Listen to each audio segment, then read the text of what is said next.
What's up, guys? So after the positive feedback that I got from the last video and a handful of you guys telling me that I should continue to make videos like this, I decided why not. I made a YouTube channel dedicated for it, and so I'll just be uploading videos maybe a couple of times a week, just editing photos, talking about it as I go through it, and that's pretty much it. So I played around with this one a little bit. I already have a general idea of what I want this photo to look like, but I'm going to start from scratch. And for this picture, I want a very contrasty, grungy, dark photo. So something with sort of like a Batman feel to it almost, but just something a little dark and a little more less cheerful. So first thing I'm going to do, just like in the last picture, I'm going to bring up the exposure a little bit because I have a really bad habit of underexposing my photos. Next thing I'm going to do is bring up the contrast. As I said in the last video, I don't go past 45 when I'm adding contrast. That's just my thing. But since this is a photo that I want a lot of contrast on, I'm going to do just that and bring it all the way up to 45, which is my mark.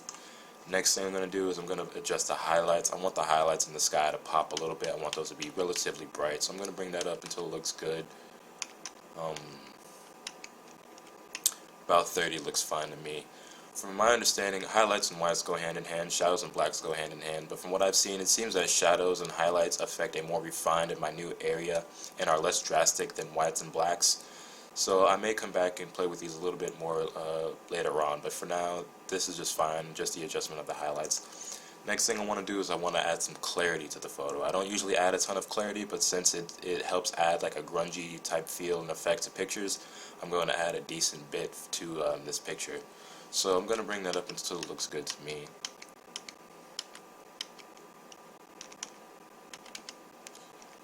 About 35 to 40 looks good. I'm going to go with 40. That's way higher than I would ever usually go on a picture, but it works for the effect I'm going for in this picture in particular. One thing I want to make clear is that clarity does not add sharpness to your photos. That's a common misconception that I see among photographers. Clarity is not the same as sharpness. Think of clarity more as a different form of contrast. So if you were adding sharpness to a photo, you'd be adding sharpness to like the edges and whatnot. Well, think of clarity as adding contrast to the edges. It's refining the space between the edges, and just think of it like that. It's more of contrast than sharpness. Next thing I want to do is adjust the vibrance because I don't want a lot of color in this picture. I mainly just want myself, my jacket, my shoes. Anything else I don't really want it. I want it pretty muted. So what I'm just going to do is bring out the vibrance. I'm not necessarily trying to make a selective color photo, but I don't want a ton of colors. I just want as few colors as possible in the picture. And I also want to get rid of all of these hints of like yellow, green, and orange that are around me. So to do that, I'm just going to drop into the color panel real quick. I'm going to bring the saturation of the yellow all the way down. I'm going to bring green all the way down. I'm going to bring aqua all the way down because sometimes green will be picked up as aqua and vice versa, so just to get rid of that.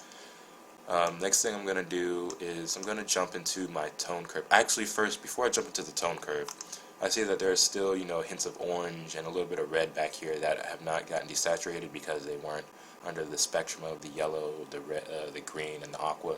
So I'm just going to reset all this real quick, bring the saturation all the way down, and brush over these street lights in the background, this red cup that was sitting on this bridge, this spot over here that has some orange in it. There's a little bit of red-orange here and here. So I'm just going to quickly brush over this just to get rid of those colors. And that pretty much does it.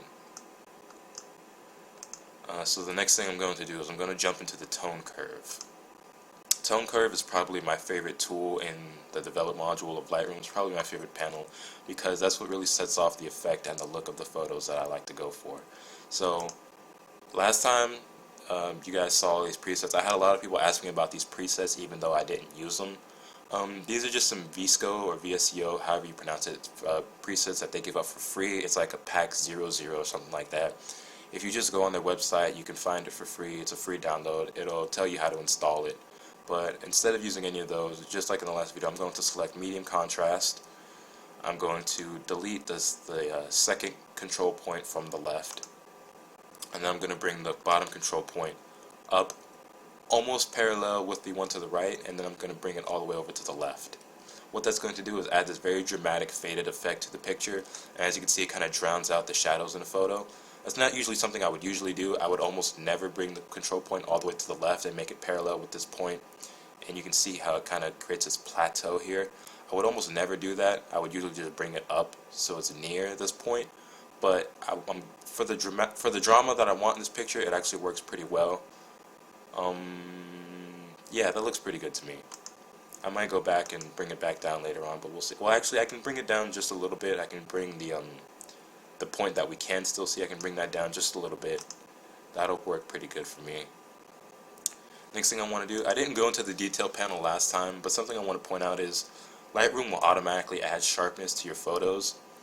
I'm not particularly a huge fan of adding sharpness, but I'll just leave it at the setting that it's at, adding 25 and the radius at 1 and the detail at 25. But what I do like to do is bring our masking all the way up to 100. And if I hold down the Alt key and click the slider, what you'll see is that everything that's in white is being sharpened, everything that's black is not.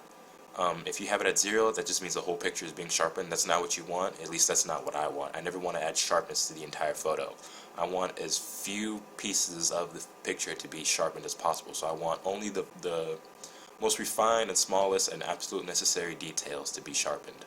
So I always bring mine up all the way to 100. You don't have to. I mean, you could bring yours to like maybe 90, 80, whatever. But like I said, I like mine at 100. Also, if you have noise in your photo, you can do noise reduction by adding luminance, but all luminance really does is blur out fine details to get rid of noise. So the more luminance and noise reduction you add, the blurrier your photo is going to get and the less detail you'll have in the picture. So I don't ever really add luminance nowadays. I used to have a really big problem with noise. I really hated it. It was the main reason I upgraded cameras back in the day. It doesn't really bother me so much now, so I never touch luminance. Plus, I don't like the loss in quality of the picture, so I just leave it alone. As I said before, I'm not going to do any lens corrections on here, but I will jump into my effects and I will add a slight vignette. 10 looks about good to me. That actually looks really, really good to me. And this pretty much wraps up the what I wanted to go for. I think I'm going to jump back down into the tone curve because my face does look kind of weird with the way it's set. So I'm just going to start it back at medium contrast. Delete this point, and I think instead of dragging the point all the way up to the left, I did like the drama of the photo, but it made my face look kind of weird. So I think instead I'm just going to bring it up a bit to around 17, 18%. 17.6 looks pretty good. Like I said, I'm always going back and forth between these adjustments and these sliders, making refinements and tweaking things until I get what I like. This looks pretty good. Down here on my shoe, around the edge here, it's kind of light. It has kind of like a pinkish hue to it. You might not be able to tell through the video, but just to make that look more red and to get the pop more, I'm just going to slide the hue of magenta all the way to the right, and that makes it more red. I think while I'm at it, I might even slide purple to the right, not all the way, but to about 40. It looks good to me. That's pretty good. I think next what I'm going to do is, if you can see my shirt down here has kind of like a purplish reddish hue to it. You may or may not be able to tell, but just to get rid of that, because it bugs me a little bit, I'm going to bring my saturation down and just brush over that area. Because the shirt should actually be white or gray. I can't tell if that's my shirt or my undershirt showing through. Probably my undershirt. Either way, it shouldn't be red or purple. It should be white or gray. So that looks pretty good to me. Yeah, that pretty much looks pretty good to me. I think I'm about finished with this picture. If I wasn't recording, I might spend a little more time making final adjustments and refining some of these sliders and the settings. But it actually looks pretty good, and so that'll just about wrap things up. Next, what I'm going to do, as you guys can see, I have a total of 6 pictures down here at the bottom. So there's 5 more photos that I have left to retouch. But instead of going through them one by one and trying to duplicate what I did here, what I'm going to do is make sure I have the first photo selected. I'm going to hold down Shift, and then I'm going to click the last photo. I'm going to click on Sync, and it's going to bring up all the settings that are available in Lightroom. You can check and uncheck which ones you want to affect the rest of your photos. Once I click Synchronize, the other 5 photos in this set are going to receive the same editing that I just gave the first photo, unless that setting is unchecked. So any brush marks I made, any filters I added, any spot removal or cropping that I did will not be affected. It will not affect any of these photos. I didn't do anything except brushes on this one, but anytime I use the adjustment brush, I want to do that on the photo individually. I never want to do that and have it affect every photo. So I'm just going to click Synchronize, and it's going to add the same editing to these other photos. And actually, while I'm looking at this one real quick, as you guys can see here in my hair, there's like a jagged part in my hair. It kind of stands out, it bugs me a little bit, so what I'm just going to do is take my adjustment brush, reset this, bring the highlights all the way down, bring the shadows to about 50, and the exposure down to about minus 0.20. Hold on. And I'm just going to brush over the part in my hair so that's darker and it doesn't stand out.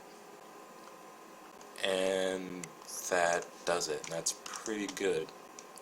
So yeah, that takes care of that photo. That one's done. I like the way that looks. And now we can take a look at what it looked like before and after. To see a preview side by side of before and what you ended up with, just hit the Y key and you'll get, you know, before and after look at things.